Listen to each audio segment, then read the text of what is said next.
चलिए तो मेरे प्यारे बच्चों, नोट्स में देखो क्वेश्चन नंबर आपका 7 होगा। और आज की क्लास में हमारा पूरा फोकस मेल गैमेटोफाइट का डेवलपमेंट को समझना है। बस उससे पहले 2-3 क्वेश्चन पूछूंगा, उनका जवाब दो। चलो बताओ, पोलन ग्रेन इसका को नाम बताओ। माइक्रोस्पोर, गुड़िया इधर सुनो। माइक्रोस्पोर, ये कार्य को बंद कर दो, इस वर्ग को बंद कर दो। अभी बायोलॉजी की टाइम पे बायोलॉजी सुनो। बताइए पोलन ग्रेन में न्यूक्लियस है कि नहीं है। अच्छा, डायग्राम बना देता हूँ जल्दी से, ज़रा बोर्ड पे देखो। ज़रा आपको मैंने ये बताया था पिछली क्लासों में, देखो ज़रा ढंग से इधर। ये पोलन ग्रेन का डायग्राम बना रहा हूँ, आपको अच्छे से समझ में आ जाएगा। देखो ज़रा इधर, आपको इस तरीके से जर्म पोर बनाने हैं बच्चों। ये टेस्ट में भी डायग्राम को बनाना है, पेपर में भी बनाना है, ठीक है बच्चों। एनसीईआरटी में भी दिया है बच्चों ये। और इसके बाहर कौन सी लेयर है बताओ? एक्जाइन। बोला करो ना हल्का हल्का, कौन है ये एक्जाइन है। और ये क्या है भैया, अंदर वाली कौन है? एंडाइन। इसमें ये क्या बोलो? वैक्यूल। ये क्या बोलो? न्यूक्लियस। न्यूक्लियस के अंदर कौन है? न्यूक्लियोलस। इसमें क्या भरा हुआ है बोलो? साइटोप्लाज्म। ये जर्म पोर है, ये एक्जाइन है, ये एंडाइन है। इसको ढंग से देख लो। ये पोलन ग्रेन, ठीक है, मैच्योर पोलन ग्रेन है। ये ध्यान रखना, 2 लेयर है और न्यूक्लियस। ये न्यूक्लियस है और न्यूक्लियस ही होता है हैप्लॉइड। अगर कोई आपसे कहे पोलन ग्रेन हैप्लॉइड है कि डिप्लॉइड? हैप्लॉइड। पोलन ग्रेन एक सेल है, ध्यान रखना। न्यूक्लियस ही क्या होगा? हैप्लॉइड, ठीक है। ये मेल सेल है तो प्लांट सेल, ठीक है। इसका फॉर्मेशन कौन सी सेल करती है? Microspore mother cell. अब इसका डेवलपमेंट पढ़ना है अपन को बस। तो क्वेश्चन आपका जो मेल पार्ट है स्टामेन, वो पूरा कंप्लीट हो जाएगा। चलिएगा बोर्ड पे ज़रा देखो, एक एक चीज़ को सुनते जाना, समझते जाना। समझ में नहीं आए भाई टोक देना। चलिए पहले आप बोर्ड की तरफ देखो। स्टार्टिंग में नंबर ये इधर दिख रहा है कि इसके अंदर? यहाँ देखो दिख रहा है। चलो ये एक डायग्राम बना रहा हूँ बच्चों। ये भैया पोलन ग्रेन का डायग्राम है। किसका डायग्राम है ये? पोलन ग्रेन का डायग्राम है ये। पोलन ग्रेन का डायग्राम है ये पोलन ग्रेन का डायग्राम है, ठीक है बच्चों। ये पोलन ग्रेन का डायग्राम है, ठीक है। बाहर की तरफ एक्जाइन है, ये एक्जाइन है, ये एक्जाइन है। और ये अंदर एंडाइन है। इधर देखो ये वैक्यूल है और ये बच्चों न्यूक्लियस है। देखो ढंग से, ये ए, इसको नंबर दे दिया है। इधर देखो एक्जाइन, एंडाइन, जर्मपोर। और मैंने बताया था स्पोरोपोलन जर्मपोर पर प्रेजेंट नहीं होती, ठीक है। जो स्टार्टिंग में है, अब ये धीमे धीमे ग्रोथ करेगा, डेवलपमेंट करेगा, थोड़ा बड़ा बन जाएगा डायग्राम। लो बच्चों थोड़ा सा बड़ा बना देते हैं, ठीक है। अब आप और अच्छे से देखो ज़रा, ठीक है। देखो ज़रा इधर, एक क्या बनाता हूँ जो मैं? जर्मपोर। क्या बनाता हूँ? मैंने इसमें नाम नहीं लिखे तो टेंशन मत लेना, ठीक है। नाम सब होते हैं। इधर देखो ये बाहर बना रहा हूँ एक्जाइन। एक क्या बना रहा हूँ बोलो फटाफट से? एक्जाइन। एक्जाइन ये वैक्यूल है और ये न्यूक्लियस है। और ये क्या भरा हुआ है? साइटोप्लाज्म। इसको दे दिया बी। ध्यान रखना, जो पोलन ग्रेन होते हैं ना माइक्रोस्पोर, ये माइक्रोस्कोपिक होते हैं, सूक्ष्मदर्शी। आप इनको नेक्ड आई, नगन आंखों से नहीं देख पाएंगे आप इनको, समझे? वो तो क्या समझ रहे हैं, ठीक है। ये डेवलपमेंट हो रहा है इसके अंदर। इधर देखो जिसका न्यूक्लियस है, ठीक है। न्यूक्लियस कैसा होता है? हैप्लॉइड। और आपको एक जानकारी दूं, माइटोसिस डिवीजन हैप्लॉइड सेल में भी होता है और डिप्लॉइड सेल में भी होता है, लेकिन meiosis division only diploid cell में होता है, ध्यान रखना। और एक बात सुन लो, मियोसिस डिवीजन जिस सेल में होगा, फाइनली कितनी सेल बनती हैं? 4। और माइटोसिस डिवीजन जिस सेल में होगा, फाइनली कितनी सेल बनेंगी? 2।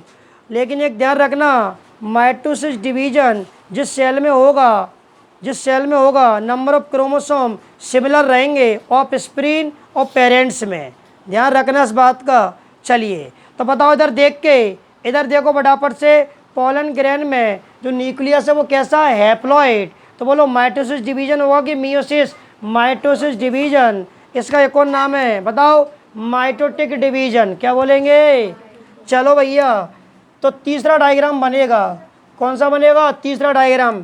बातें नहीं करेंगे बहन, आराम से सुनेंगे। चलो तीसरा डायग्राम बनाएंगे। और आप लोगों ने पढ़ा होगा शायद, अगर मान लो एक न्यूक्लियस है वो डिवाइड कर रहा है तो कितने न्यूक्लियस बनेंगे? 2। अगर मान लो कोई एक सेल है वो डिवाइड कर रही है तो कितनी सेल बनेंगे? 2। नियम तो यही रहेगा। चलिए तो भैया ये बार बार मुझे बनाना पड़ रहा है तो आपको भी ऐसे ही बनाना पड़ेगा। चलिए भैया इधर देखो, सीख लो। देखो इधर, ये जर्म पोर है बच्चों, ये जर्म पोर है भैया, ये जर्म पोर है भैया, ठीक है, जर्म पोर है। और बाहर बना रहा हूँ एक्जाइन। क्या है ये भैया? एक्जाइन। क्योंकि आपको पता है एक्जाइन बॉल कैसी होती है? थिक होती है लेयर। इंडाइन कैसी होती है? थिन होती है। देखो इधर, ठीक है बच्चों। इधर देखो ये वैक्यूल है, ठीक है, इसमें क्या भरा हुआ है? साइटोप्लाज्म। चलो अब इसमें कौन सा डिवीजन हो गया बोलो? Mitosis division. तो इसमें भैया एक बनेगा बड़ा न्यूक्लियस, ठीक है, और एक बनेगा छोटा न्यूक्लियस। ध्यान रखना, एक बनेगा बड़ा और एक बनेगा छोटा। जो बड़ा बनेगा, शॉर्ट में लिख रहा हूँ, सुनना ध्यान से। बोलो वेजिटेटिव न्यूक्लियस। क्या बोलेंगे? बोलते रहा करो, बोलो वेजिटेटिव न्यूक्लियस, या बोलेंगे सोमेटिक न्यूक्लियस, ये एक को नाम है बोलो ट्यूब न्यूक्लियस। और कैसा बनेगा? हैप्लॉइड। कैसा बनेगा? और बनेगा बिगर, बड़ा बनेगा। कैसा बनेगा? बिगर। कैसा बनेगा भैया? बिगर बनेगा, बिगर।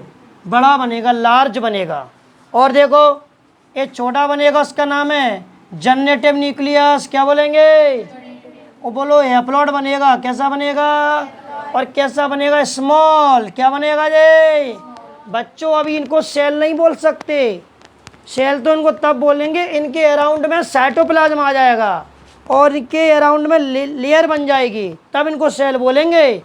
अब देखो पोलन ग्रेन में न्यूक्लियस था, माइटोसिस डिवीजन हुआ, कितने न्यूक्लियस बन गए? 2, एक छोटा और एक बड़ा।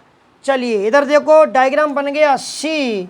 इसके बाद क्या होने वाला है वो देखो। अब इन न्यूक्लियस के अराउंड में, इन न्यूक्लियस के अराउंड में, इन केंद्रक के चारों तरफ कोशिका तरफ साइटोप्लाज्म आ जाएगा और फिर ये मॉडिफाई हो जाएंगे और बन जाएंगे सेल। क्या बन जाएंगे जे? चलो भैया डायग्राम बनेगा, लो ज़रा आराम से देखो और स्क्रीन में देखते रहा करो कि सही दिख रहा है क्या, क्लियर दिख रहा है क्या, साफ सुथरा दिख रहा है क्या, ज़रा मुझे बच्चे बताएं। ठीक है चलो, और आप लोगों को समझ में आ रहा है क्या? वीडियो के चक्कर में मत रह जाना। वीडियो तो इसलिए बनाते हैं कि कोई बच्चा क्लास में उपस्थित होता है, कुछ नहीं होते हैं, उनको के बार बार पढ़ाएंगे तो बहुत दिक्कत होती है। ठीक है इधर देखो, ये सब जानते हैं, बोलो क्या सब जानते हैं? एक्जाइन सब जानते हैं, जो एक्जाइन है, ये जर्मपोर है, ये वैक्यूल है, ठीक है। अब इनके अराउंड में साइटोप्लाज्म आ जाएगा। जैसे मान के चलो ये बड़ा न्यूक्लियस है, ये छोटा न्यूक्लियस है, ठीक है, छोटा बना ले थोड़ा सा। अब देखो और एक बॉल बन जाएगी, लेयर बन जाएगी, जी बन गया, ची बन गया, ठीक है। अब सुनो ध्यान से, इसको नाम बदल जाएंगे, इसका नाम हो जाएगा जनरेटिव सेल। क्या हो जाएगा? इसका नाम हो जाएगा बोलो वेजिटेटिव सेल, या भैया ट्यूब सेल, या सोमेटिक सेल। कोई दिक्कत? लेकिन हैप्लॉइड तो ये भी है, हैप्लॉइड तो ये भी है। तो बताओ इस पोलन ग्रेन में कितनी सेल बन गई? 2। कितनी बन गई? 2। इसी को कहेंगे 2 सेल्ड स्टेज। क्या बोलेंगे? और सुनो, यहाँ तक की जो प्रोसेस है कहाँ होती है? इधर देखो ज़रा, यहाँ तक की जो प्रोसेस कहाँ होती है? जो स्टामेन है, ये पूरा एंथर है। एक एंथर में कितने चैम्बर होते हैं? बोलो 2, ठीक है। इसी के अंदर कौन होता है? बोलो फटाफट से, पोलन ग्रेन। तो ये भाई साहब इसी के अंदर हो रहा है डेवलपमेंट, समझे? ये वाला डायग्राम ए सब इसी के अंदर चल रहा है। और ये कौन है? बोलो माइक्रोस्पोरेंजियम। एक को क्या बोलेंगे? माइक्रोस्पोरेंजियम या पोलन सैक। तो बताइए पोलन ग्रेन का डेवलपमेंट कहाँ होगा? माइक्रोस्पोरेंजियम में या पोलन सैक में। और ये ईच पोलन ग्रेन में डेवलपमेंट चल रहा है, ठीक है। तो ये 4 डायग्राम जो बने हैं वो इसी के अंदर होंगे माइक्रोस्पोरेंजियम में। अब यहाँ से क्या होने वाला है वो देखो, माइक्रोस्पोरेंजियम की बॉल बस्ट होगी, एंथर की बॉल बस्ट होगी और ये भाई साहब रिलीज हो जाएंगे। ठीक है, और कितनी सेल लेके रिलीज होंगे? 2 सेल। और कहाँ पहुँचेंगे? कार्पल की स्टिग्मा पर। कहाँ पहुँचेंगे? कार्पल की स्टिग्मा पर। तो बताइए पोलन ग्रेन कितनी सेल लेके पहुँच रहा है? 2 सेल। इसी को पॉलिनेशन कहते हैं। क्या कहते हैं? क्योंकि पॉलिनेशन सेल पे भी होता है, क्रॉस भी होता है। समझ रहे हैं बात को आप? जब मैं पॉलिनेशन पढ़ाऊंगा तब आपको बेहतर तरीके से समझा दूंगा। तो ये भाई साहब कहाँ पहुँच गए? आप ये भाई साहब निकले कहाँ से? पहले ये निकले हैं ईच माइक्रोस्पोरेंजियम बस्ट हो गई, वो पहले फटेगी, फिर उसमें एंथर की बॉल फटेगी, उसके बाद ये रिलीज होगा। और ये भैया कार्पल या पिस्टिल इसका एक पार्ट होता है स्टिग्मा, उस पर पहुँच जाएंगे। ठीक है, कितनी सेल लेके? 2 सेल। उससे पहले डेवलपमेंट कहाँ चल रहा था बताओ? माइक्रोस्पोरेंजियम में। ठीक है, इधर देखो। इसके बाद अब क्या होने वाला है? इधर देखो सभी लोग, कितनी सेल बन गई? 2। तो नाम पड़ गया 2 सेल स्टेज। डायग्राम आपका होगा डी। अब इसको और अच्छे से सुनना है। अब ये जर्म पोर है, इनका काम क्या है? अब उनका काम चालू होने वाला है। डायग्राम बनेगा भैया एक और, लो डायग्राम बनेगा एक और, बिल्कुल ध्यान से देखो, टॉपिक होने वाला है, आपके लिए फ़ायदा है। देखो यार, यहाँ पे अपन को ऐसे करना है, इसको ऐसे करना है, इसको ऐसे करना है, ऐसे करना है। ठीक है बच्चों, और यहाँ से बनानी है पोलन ट्यूब। क्या बनानी है बोलो? Pollen tube. ठीक है बच्चों, ये दिख रही है क्या? देखो जरा उसके अंदर। चलो देखो जरा इधर, सब लोग आराम से समझो। ये बहुत सब जानते हैं वैक्यूल है, सब जानते हैं साइटोप्लाज्म है। इधर देखो, अब ये दोनों सेल इसमें आ जाएंगी। इसका नाम क्या है? इधर लिख देता हूँ, इसका नाम है पोलन ट्यूब। ठीक है, और ये कहाँ से? Pollen grain. क्या बोला? पोलन ग्रेन जर्मिनेट होगा या जर्मिनेशन होगा, पोलन ट्यूब बनेगी। अब पोलन ट्यूब में भैया जो सेल आ जाएगी, देखो इधर, इस सेल का नाम क्या है अभी मालूम चलेगा। एक सेल ए रही, देखो जरा,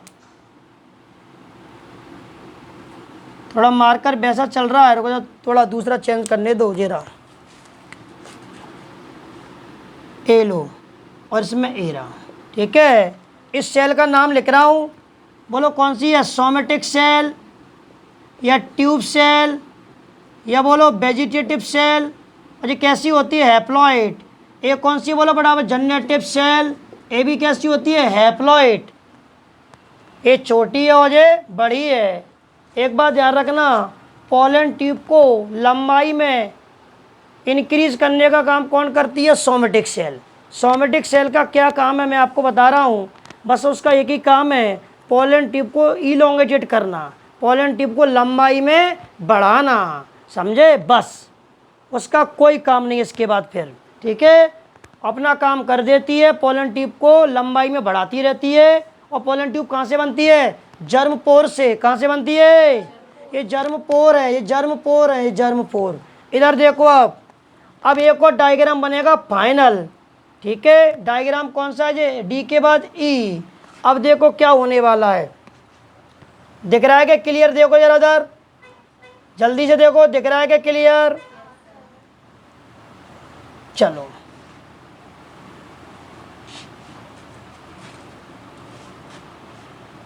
देखो इधर अच्छे से, प्यारे तरीके से, हंसते हंसते देखते जाओ। लो लो भैया, सब जानते हैं पोलन ट्यूब है ये सब जानते हैं कि ये वैक्यूल है। ठीक है, ये बाहर कौन है बोलो? एक्जाइन। क्या है ये? एक्जाइन। ये एक्जाइन। ठीक है, इसमें साइटोप्लाज्म। देखो इधर थोड़ा उसको ना चौड़ी बना लें, इससे अपन को दिक्कत नहीं आएगी। लो, एक कौन सी सेल है बोलो फटाफट से? Vegetative cell. अब इधर देखो, यहाँ लिख देता हूँ वेजिटेटिव सेल। ठीक है, ट्यूब सेल या सोमेटिक सेल एक तो मैं अच्छी बात बताऊं, सेल की जगह न्यूक्लियस भी लगा सकते हैं। ऐसा नोट्स में, ऐसा बुक में भी लिखा है। कैसे? बोलो, पहले बोलो vegetative cell, tube cell, somatic cell. अब न्यूक्लियस लगा दो, vegetative nucleus, tube nucleus, somatic nucleus, कोई दिक्कत नहीं। ठीक है। अब ये बताओ, जनरेटिव सेल है, एप्लॉइड है, इसमें कौन सा डिवीजन होगा? माइटोसिस डिवीजन होगा। फिर से भैया 2 गैमेट बन जाएंगे। कितने गैमेट बन जाएंगे बोलो? जो गैमेट बन गए भैया, जो गैमेट बनेंगे, जरा इधर देखो, जो गैमेट बन गए भैया, लो क्या बन गए जे? इन्हीं का नाम है मेल गैमेट। क्या नाम है? Male gamete. और मेल गैमेट कैसे होते हैं? हैप्लॉइड। कैसे होते हैं? और मेल गैमेट का फॉर्मेशन ही तो कहलाता है मेल गैमेटोफाइट का डेवलपमेंट। अब आप क्या समझे? इधर फिर सुनो, ये पूरे डायग्राम मेल गैमेटोफाइट के हैं। ई के बाद क्या आता है? एफ, जो एफ नंबर का डायग्राम है। अब सुनो पहले, ईच पोलन ग्रेन डेवलप होके कितने मेल गैमेट बनाता है? 2। कौन सी सेल से बनते हैं? जनरेटिव सेल से। ये दोनों गैमेट भी कैसे होंगे? हैप्लॉइड। और सुन लो भैया, ये पोलन ट्यूब है, शॉर्ट में लिख देता हूँ, पोलन ट्यूब। समझे? ये एक्जाइन है भैया। कौन है ये? एक्जाइन। और ये कौन है बोलो? एंडाइन। कौन है ये? एंडाइन। ये कौन है बोलो? जर्म पोर। कौन है ये? जर्म पोर। ये कौन है बोलो? वैक्यूल। कौन है ये? वैक्यूल। ठीक है। अब सुनो पहले, यही तो मेल गैमेटोफाइट का डेवलपमेंट है। अगर मैं आपको डायरेक्ट समझा देता कि पोलन ग्रेन डेवलप होके 2 मेल गैमेट का फॉर्मेशन करते हैं, आप नहीं समझते, रट लेते आप। लेकिन अब आपको मालूम चल गया, ईच पोलन ग्रेन डेवलपमेंट होकर कितने मेल गैमेट बना रहा है? 2। समझे आप? और मेल गैमेट का फॉर्मेशन ही क्या कहलाएगा? Male gametophyte. अब आप समझ गए, ये दोनों गैमेट फर्टिलाइजेशन में पार्टिसिपेट होते हैं। तभी तो जो फ्लावरिंग प्लांट है, एंजियोस्पर्म प्लांट है, इनमें डबल फर्टिलाइजेशन होगा। क्या होगा? डबल फर्टिलाइजेशन होगा। तो मेरे प्यारे बच्चों, आप लोगों ने मेल गैमेटोफाइट को अच्छे से समझ लिया, पोलन ग्रेन को अच्छे से समझ लिया, आप लोगों ने फ्लावर की स्ट्रक्चर को अच्छे से समझ लिया, आप लोगों ने स्टामेन को भी पढ़ लिया। अब मैं आपसे क्वेश्चन ये पूछना चाहता हूँ कि ये दोनों गैमेट हैप्लॉइड है कि डिप्लॉइड है? हैप्लॉइड। और ये कैसे बनते हैं? ईच पोलन ग्रेन डेवलप होके कितने मेल गैमेट बनाएगा? 2। और यही फर्टिलाइजेशन में पार्टिसिपेट होते हैं। इसलिए याद करो, इसलिए याद करो, पढ़ते हैं पॉलिनेशन। तो क्या होता है पॉलिनेशन? मान लो कोई मीडियम की हेल्प से पोलन ग्रेन को कार्पल की स्टिग्मा पर ट्रांसफर करेंगे, पोलन ग्रेन जा रहा है वहाँ तो, लेकिन आपको मालूम चल गया पोलन ग्रेन कितनी सेल लेके जा रहा है? 2 सेल। फिर वहाँ जाके वो जर्म पोर से क्या बनेगी? Pollen tube. वो कहाँ पहुँचेगी? स्टाइल में। फिर कहाँ पहुँचेगी? ओवरी में। ओवरी में प्रेजेंट होंगे ओव्यूल। ओव्यूल की डायग्राम पढ़ेंगे। ओव्यूल के अंदर एक रास्ता होगा माइक्रोपाइल, और ओव्यूल के अंदर एक प्रेजेंट होगा एम्ब्रियो सैक। क्या होगा? Embryo sac. एम्ब्रियो सैक के अंदर बैठा होगा फीमेल गैमेट, और उसी से जाके एक मेल गैमेट मिल जाएगा, फर्टिलाइजेशन हो जाएगा, जाइगोट बन जाएगा, एम्ब्रियो बन जाएगा, और एक मेल गैमेट और मिलेगा जो एम्ब्रियो सैक है, उसमें 2 पोलन न्यूक्लियाई होते हैं, उनसे जाके मिल जाएगा। यही होता है डबल फर्टिलाइजेशन या ट्रिपल फ्यूजन।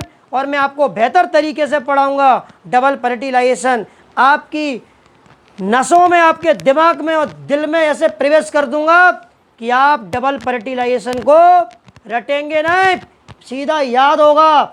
अच्छा, कितना बड़ा क्वेश्चन आ जाए सामने वो भी क्लियर हो जाएगा, बस ये डायग्राम आपको क्लियर आना चाहिए। तो मेरे प्यारे बच्चों, आज की क्लास में केवल आपको इतना पढ़ाया गया है, मेल गैमेटोफाइट का डेवलपमेंट। और आप जानते हैं, पोलन ग्रेन को जब हमने स्ट्रक्चर पढ़ाई थी तब तो आपको न्यूक्लियस दिख रहा था जो हैप्लॉइड था, उसमें माइटोसिस डिवीजन हुआ, 2 न्यूक्लियस बने, एक बिगर बनेगा, स्मॉल बनेगा। और आपको मालूम है somatic nucleus, vegetative nucleus, tube nucleus. अच्छा, इसको ट्यूब न्यूक्लियस क्यों बोलते हैं? क्योंकि ये पोलन ट्यूब के अंदर आ जाते हैं, तो नाम पड़ जाता है ट्यूब न्यूक्लियस। मेरे प्यारे बच्चों, एक बात ध्यान रखना, मैंने एक जगह देखा था, एक एलिमेंट है बोरॉन, पी ब्लॉक का एलिमेंट है, 13 ग्रुप में आता है। तो पोलन ट्यूब को लंबाई में बढ़ाने में हेल्प करता है बोरॉन। कौन करता है? अगर आ जाए तो बता देना। इस तरीके से हम लोग पोलन ग्रेन का डेवलपमेंट पढ़ते हैं। और आपको मालूम है यहाँ तक 1 2 3 4 ये चारों डायग्राम कहाँ डेवलपमेंट चल रहा है? माइक्रोस्पोरेंजियम या पोलन सैक में चल रहा है। उसके बाद 2 सेल स्टेज, मतलब 2 सेल लेके निकलेगा पोलन ग्रेन और सीधा कार्पल की स्टिंग में जाके बैठ जाएगा। ध्यान रखना, वहाँ जाके जर्म पोर से पोलन ट्यूब बनेगी और आपको मालूम है पोलन ट्यूब में दोनों सेल आ जाएंगी। उसके बाद जो जनरेटिव सेल है इसमें फिर से माइटोसिस डिवीजन हो जाएगा और मेरे प्यारे बच्चों 2 मेल गैमेट बन जाएंगे और आपको मेल गैमेटोफाइट अच्छे से समझ में भी आ जाएगा। कल की क्लास में क्या पढ़ेंगे? कार्पल की स्ट्रक्चर। उसके बाद आपको पढ़ाया जाएगा ओव्यूल। क्या पढ़ेंगे? ओव्यूल। उसके बाद मतलब पूरा कंप्लीट करेंगे। आप रेगुलर आएँ, क्लास लें और समझें। और आपको जो बच्चे नहीं आ रहे हैं, एक प्लीज़ कृपया करके, अगर आपको सरल बायोलॉजी करना है, जितना बड़ा क्वेश्चन कठिन है उसको सरल भी कर दूंगा, आप मुझे कमेंट में बताएं, आप मुझे मेरे नंबर पे बताएं। क्योंकि मेरा सब कुछ जो ऐड है कोचिंग का वो सब, चाहे इंस्टाग्राम हो, फेसबुक हो, यूट्यूब हो, व्हाट्सअप हो, सब पे चलता है। तो आप मुझे बताएं कि कौन से टॉपिक को कब कैसे पढ़ाना है। तो आज के लिए इतना ही, धन्यवाद।